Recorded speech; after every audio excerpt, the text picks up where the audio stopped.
When the mega powers explode. I'm talking about the 80s. Oh, yeah. Great Scott! Cream of the crop. Oh, yeah. Mega powers, yeah!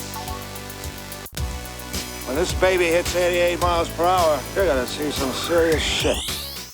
They get pulled over. What in the gay hell? Yeah, what in the gay hell's a great line. This is Chris Penn, who is now deceased, but could play a grade A scumbag. Mm-hmm. Sean Penn's brother. Actor. Yes, yeah. Really, a talented actor who could play just guys you Wikipedia lists him as a character actor.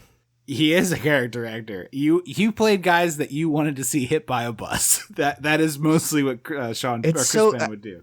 People don't think often enough about how good those actors are that really make you want to get. So I see it all the time in comments on YouTube shorts like, hey everyone, remember, if you really hate this character, that means the actor is doing a really good job. Yeah. Yeah. It's why everybody likes the heels in wrestling. Yeah. It's just great. Yeah. We get a racism instead of sexism here, which I was like kind of racism by. Then sexism. You get both. Well, yes, yeah. I also like the wordplay where his little badge says Dullard, but his name is Dollard, and so it's a recurring joke that everyone keeps calling him Dullard, and he has to correct them.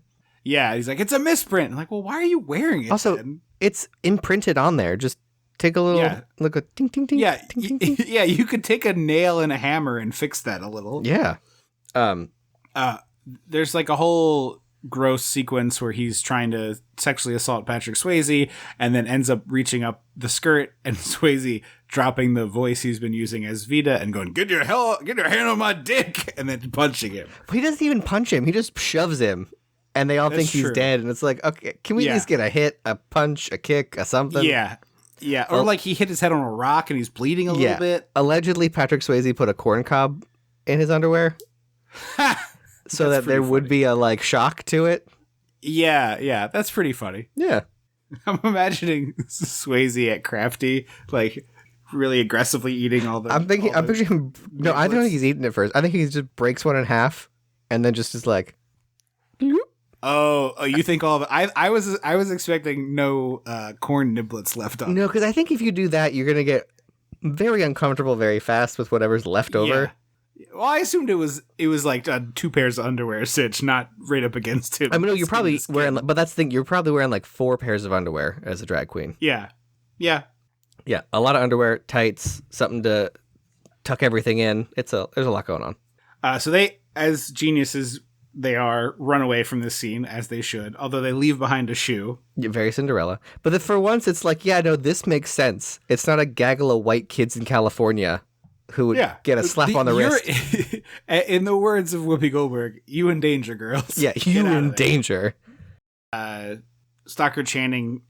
Well, it's the day of the strawberry social. Yes. And then the Dullard shows up and... Oh, I'm sorry. I'm getting ahead of myself. Is this Carol? Carol Ann fixes the car. This is right before the strawberry social. Yes. And then Patrick Swayze starts to say something. She says, I'm very lucky to have a female friend in my life. A female friend with an Adam's apple. I love the way she says Adam's apple. My boyfriend and I say it to each other all the fucking time. Yeah, she chokes it out. Adam's apple. Ladies don't have Adam's apples. So at this point, Penn arrives like a sheriff, and it's like very Mel Brooksy. Somehow he ends up on a balcony. Yes, he drives into town, and then in the next shot, he's on the balcony somewhere. I'm like, who let him in the store? Right, and he's up there yelling. Or I want to see the shot of him trying to climb. Yes, yeah, that also would have been funny.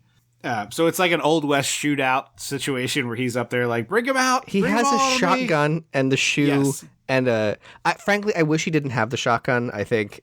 He does a lot of gesturing to this crowd with it. Yes. And obviously 30 years ago, they were probably less scared of gun violence. I don't know. Things were in hell. But he demands, and we see the 3 girls in their room looking out the window in their red outfits. And then Vita leaves the room, and then Lydia Dietz in her wedding dress comes outside. Yes. And I knew this was going to be a switcheroo, but I was trying to figure out who it was, and I was like, I guess it'll be Stockard Channing. And then, Stockard Channing pulls up her veil and says, I believe that shoe is mine. And then the whole town rallies behind them, and Sparta kisses his ass. Yes, yeah. Every woman in town walks up and is like, you've got my shoe, give it back to me.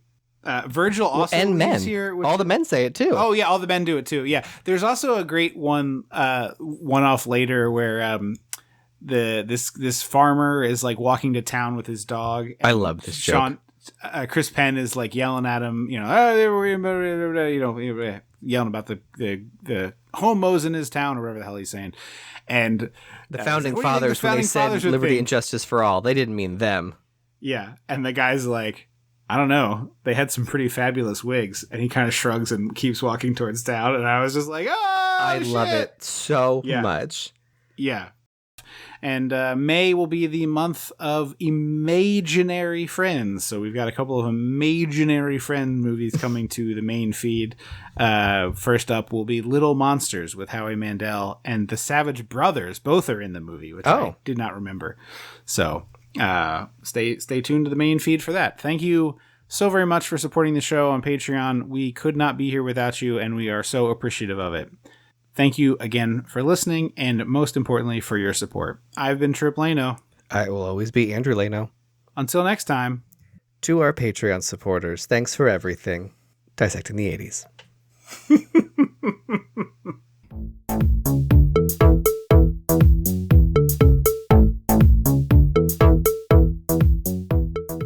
Dissecting the 80s is a Chum Some of This production.